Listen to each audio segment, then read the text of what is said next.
एंथोसिरोप्सिडा को हॉर्नवर्ड्स कहा जाता है। हॉर्नवर्ड्स इनको इसलिए कहते हैं कि गैमेटोफाइट के ऊपर जो स्पोरोफाइट लगता है उसकी शेप आपको बिल्कुल हॉर्न की तरह की नजर आती है, दैट्स व्हाई। और वर्ड जो वर्ड है वो हर्ब को शो करता है, तो इस वजह से एंथोसिरोप्सिडा के मेंबर्स को हॉर्नवर्ड्स जनरली कहा जाता है। ये हेपेटिक ऑक्सीडा और ब्रायोप्सिडा जो बाकी दो डिविजन्स हैं उससे थोड़े से ज्यादा एडवांस हैं।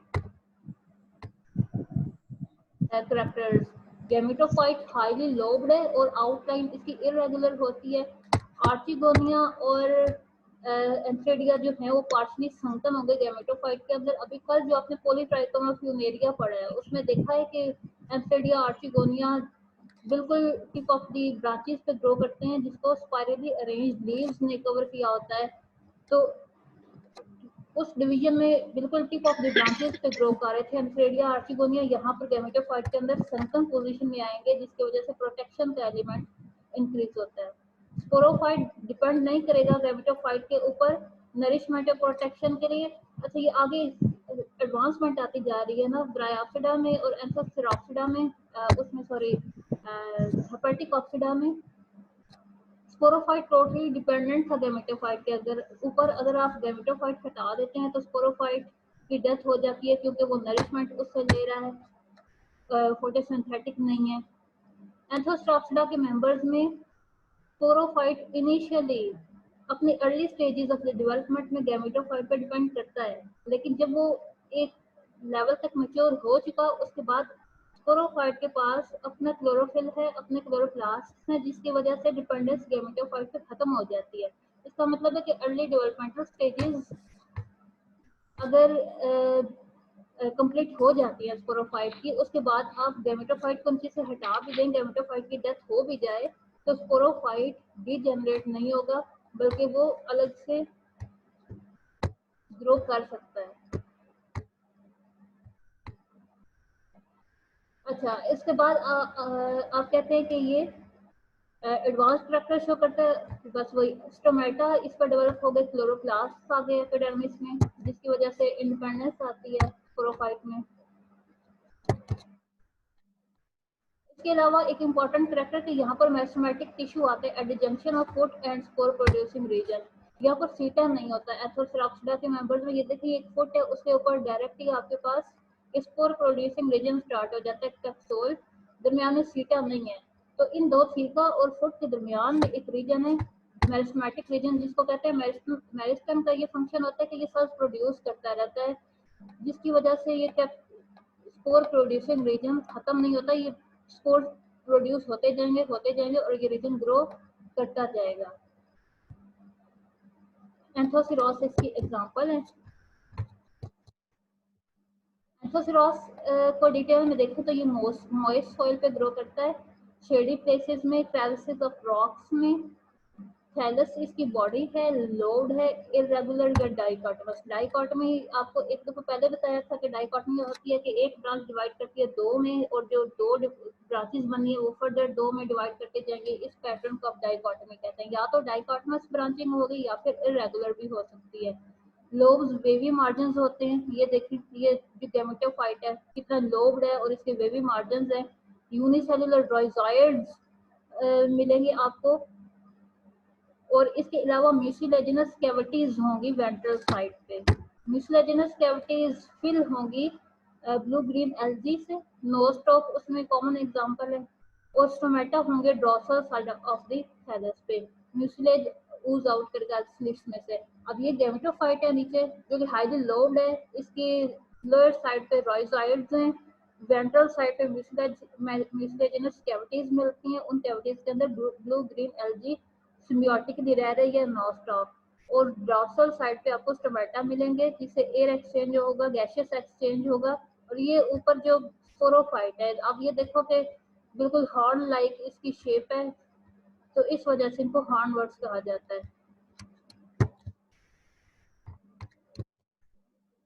इंटरनल स्ट्रक्चर देखें तो अपर एपिडर्मिस है, लोअर एपिडर्मिस है, ये बड़ी बड़ी म्यूसिलेजिनस कैविटीज हैं जिसके अंदर ब्लू ग्रीन एल्गी की एसोसिएशन है। और एपिडर्मिस के नीचे जो रीजन है यहाँ पर सेल्स हैं जिनमें क्लोरोप्लास्ट और पाइनॉइड्स होंगे। ग्रोथ के लिए कोई एक पॉइंट हो सकता है, एपिकल पॉइंट पे से ग्रो करेगा। इसके अलावा plus several scattered apical cells होंगे। इसका मतलब है कि मल्टीपल जगह से, मल्टीपल प्लेसेस पे से थैलस की ग्रोथ होती रहेगी। रिप्रोडक्शन देखें तो वेजिटेटिव प्रोडक्शन बाय 3 मीन्स है, डेथ ऑफ ओल्डर प्लांट्स से, ट्यूबर फॉर्मेशन से, ये ट्यूबर फॉर्मेशन दिखाई हुई है, और गैमी से। गैमी मार्केंशिया में भी आपने पढ़े थे, वहाँ पर गैमी कप का, गैमी इसको पढ़ते हैं, जैमी भी पढ़ते हैं। जैमी मुझे अजीब सा लगता है, इस वजह से मैं इसको गैमी कहती हूँ। गैमी शॉर्ट स्टॉक्स पे यहाँ पे प्रोड्यूस हो रहे हैं। मार्केंशिया, अगर आपको याद हो तो मार्केंशिया में आपने देखा था कि गैमी कप्स प्रोड्यूस होते थे और उस कप्स के अंदर गैमी बनते थे। गैमी सेल था, ये ग्रुप ऑफ सेल्स था जिसके डिटैच होने की वजह से एक पूरी नया थैलस फॉर्म कर जाता था। तो यहाँ पर गैमी जो है वो शॉर्ट स्टॉक्स पे बन रहे, गैमी कप में नहीं बन रहे। सेक्सुअल प्रोडक्शन मोनेशियस डायशियस दोनों फॉर्म मिलती हैं एथोसिरोस पे, या तो एंथ्रेडिया और आर्चिगोनिया एक ही प्लांट के ऊपर डेवलप कर जाएंगे, तब आप उसको मोनेशियस कंडीशन कहेंगे, या फिर एंथ्रेडिया अलग प्लांट पे बनेंगे और आर्चिगोनिया अलग प्लांट पे बनेंगे, उस कंडीशन में आप उसको कहते हैं कि ये डायशियस कंडीशन है। तो ये दोनों फॉर्म्स आपको इसमें एथोसिरोस में मिलती हैं। इसके अलावा सेक्स ऑर्गन्स जो है वो एम्बेडेड हैं थैलस के अंदर, किसी लेटरल ब्रांच पे या tip of the main branch पे ग्रो नहीं कर रहे, सनकन फॉर्म में।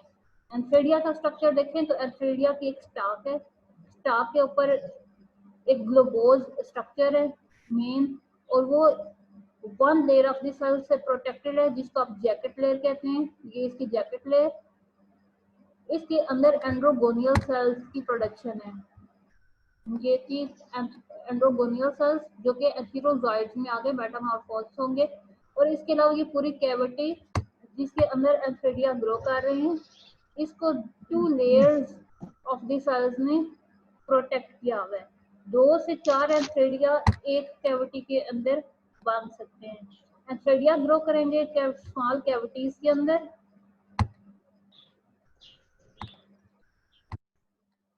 ये एंथ्रेडिया 2 to 4 के ग्रुप्स में लगेंगे। Antheridial cavities double layer of the cell से प्रोटेक्टेड है और इसकी कोई ओपनिंग नहीं है। मल्टी सेलुलर स्टाक है एंथ्रेडियम की। इसके अलावा मेन बॉडी जो है एंथ्रेडियम की वो ग्लोबोज है, सिंगल लेयर जैकेट लेयर से कवर्ड है। अंदर इसके एंड्रोगोनियल सेल्स का मैस है जो कि बाइफ्लैजिलेट एंथीरोजॉइड्स को बनाएंगे। ये एंथीरोजॉइड है, बाइफ्लैजिलेट। ठीक हो गया। आर्चिगोनियम का स्ट्रक्चर देखें।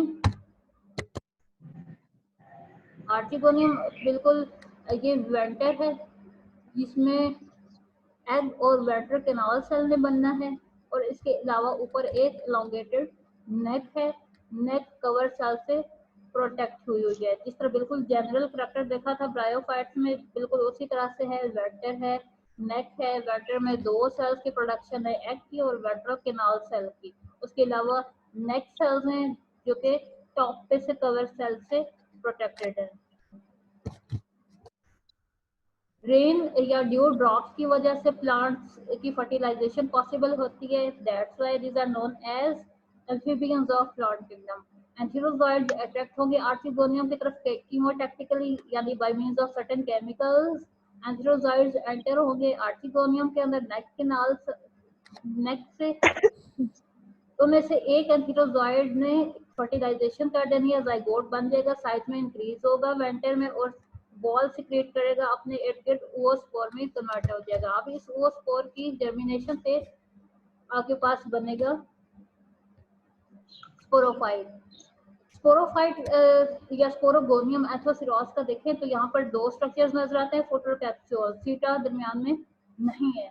फुट मेच्योर स्पोरोगोनियम का जो है वो कप लाइक फुट है, ये जो बॉटम पे नजर आ रहा है। टोटली अच्छा डिपेंड नहीं करता स्पोरोगोनियम गैमेटोफाइट के ऊपर, क्योंकि यहाँ पर क्लोरोप्लास्ट डेवलप हो चुके हैं जो कि अपनी फोटोसिंथेसिस खुद करते हैं, फूड खुद बनाते हैं।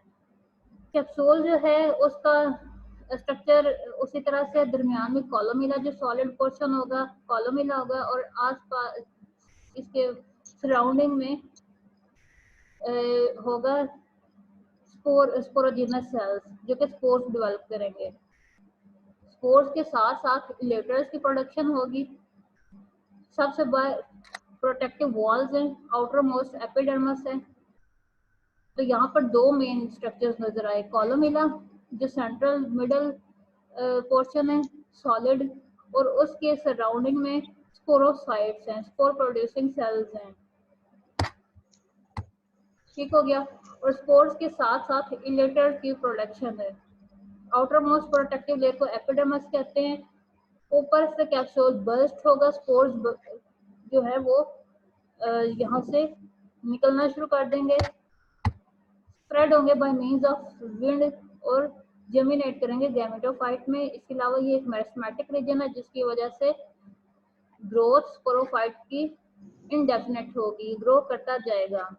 अगर गैमेटोफाइट रिमूव कर दें नीचे से तब भी इसकी ग्रोथ पॉसिबल है, स्पोर्स बनते रहेंगे, इमीडिएट डेथ नहीं होगी जैसा कि बाकी डिविजन में ब्रायोफिडा और हेपेटिक ऑक्सीडा में होती है।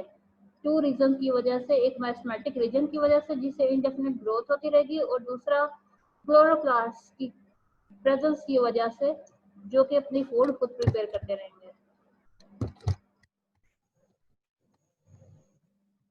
स्पोर्स का स्ट्रक्चर देखें तो यहाँ पर स्पोर की बिल्कुल उसी तरह से टू वॉल्स में आप डिस्टिंग्विश कर सकते हैं, एक्सोस्पोरियम या एक्साइन और एंडोस्पोरियम या इंटाइन। जर्मिनेशन से जो स्ट्रक्चर बनेगा उसको आप प्रोटोनिमा कहेंगे। प्रोटोनिमा ने आगे डेवलप करके पूरा गैमेटोफाइट बना देना है। दूसरा एक इम्पॉर्टेंट फिनोमेना यहाँ पर एपोस्पोरी का आता है। एपोस्पोरी होता है कि गैमेटोफाइट डायरेक्टली स्पोरोफाइट को बना दे। सर्टेन सेल्स ऑफ स्पोरोफाइट आपके पास डायरेक्टली गैमेटोफाइट को बना दे। वैसे देखिए कि स्पोरोफाइट ब्रायोफाइट में आपके पास डिप्लॉइड होता है और गैमेटोफाइट आपके पास हैप्लॉइड होता है।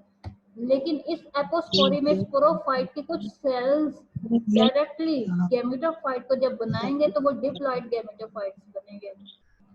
फिर स्पोरोफाइट ब्रायोफाइट्स में डिप्लॉइड होता है और गैमेटोफाइट हैप्लॉइड होता है। लेकिन इस कंडीशन में जब स्पोरोफाइट डायरेक्टली गैमेटोफाइट को बनाएगा तो इस कंडीशन में गैमेटोफाइट आपके पास डिप्लॉइड बनेगा और इस फिनोमेना को आप एपोस्पोरी कहते हैं।